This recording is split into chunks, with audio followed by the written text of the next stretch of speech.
All right, let's talk about one of the biggest names on Mount Olympus, but maybe not for the reasons you'd think. I'm talking about Ares, the Greek god of war. I mean, think about it. He's an Olympian, son of the king and queen of the gods. His whole deal is war. You'd think he'd be a big deal, right? But here's the thing that's so weird. The ancient Greeks, a people who were no strangers to battle, they seem to genuinely hate this guy. So what gives? And I'm not exaggerating when I say hated. We're not talking about some simple family squabble. No, this was a deep, fundamental dislike, and it came from the very top. Just listen to this. This is straight from the Iliad. And it's not some random rival talking trash. This is Zeus, his dad, the king of all the gods, basically telling him, "You are the most hateful god up here." Wow. Talk about a brutal parent-teacher conference. Okay, so to really get why everyone had such a problem with him, we have to understand something crucial. It's not that he was the god of war. It's about the kind of war he stood for. You see, for the Greeks, war wasn't just one thing. It had, let's say, two sides. Ares? He wasn't the side of glorious victory or brilliant strategy. Nope. He was the ugly side. The bloodlust, the sheer chaos, the untamed, brutal violence you find in the thick of a fight. And you can see it right in the nicknames they gave him. He wasn't Ares the Great or Ares the Conqueror. He was called things like manslaying, bloodstained, even the plague of man. I mean, these aren't exactly terms of endearment, are they? They're warnings.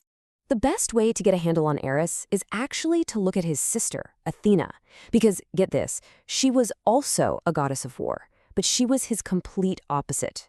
Where Ares was all about that chaotic, blind rage, Athena was about strategy, intelligence, and well-thought-out tactics. The Greeks basically had a right way and a wrong way to do war, and Ares was definitely the wrong way.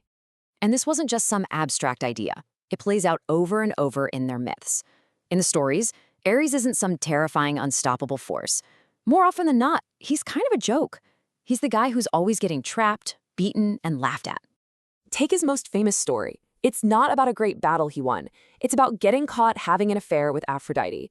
Her husband, the craftsman god Hephaestus, doesn't even fight him. He just builds this brilliant, unbreakable net, traps them in bed, and then calls all the other gods over to have a good laugh. Can you imagine? The god of war, totally helpless. Okay, so what about the biggest war in all of Greek mythology, the Trojan War? Surely he shines there, right? Wrong. It's a total disaster for him. He fights for the Trojans, and he's just completely useless. He gets wounded by a mortal, yeah, a human, and goes crying back to Zeus. At one point, his sister, Athena, literally just picks up a big rock and knocks him out cold. It's almost slapstick. And it wasn't a one-off bad day either. There's another story where a couple of giants beat him and lock him in a bronze jar. For 13 months, he had to be rescued. So you see the pattern here? Brute force constantly gets outsmarted or just plain overpowered in his own stories. So here's where it gets a little complicated. Just because they made fun of him in their stories, that doesn't mean they didn't take him seriously. You don't just ignore the embodiment of bloodlust. You respect that power, but you handle it with extreme caution.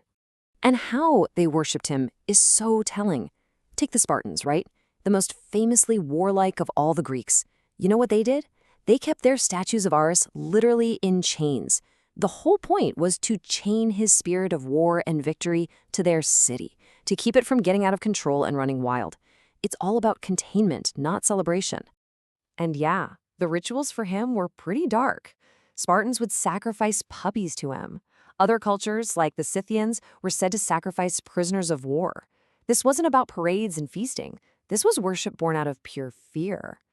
Okay, but the real aha moment in understanding why the Greeks saw Ares this way comes when we look at their neighbors, a little culture you might have heard of, the Romans, because how they saw him changes the whole picture. See, when the Romans absorbed the Greek gods, they looked at Ares and said, "Ooh, that's our guy, Mars." But here's the thing. Mars was a completely different character, and those differences tell us everything we need to know. I mean, look at the difference. To the Greeks, Ares was the pure horror of war. To the Romans, Mars was the glorious necessity of war. Ares was a chaotic, hated screw-up. Mars was a dignified, respected protector of the entire Roman state. He wasn't just some god. They called him Mars Pater, Father Mars. the guy they believed they were descended from. No way the Greeks ever would have called Ares father. So, what does this all mean? The god himself is a reflection of the culture. The Greeks, for all their fighting, were deeply suspicious of the pure savagery of war.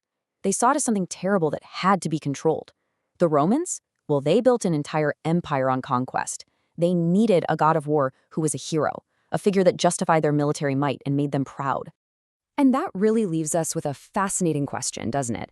The story of Eris becoming Mars shows that a culture's god of war is like a mirror held up to its own values.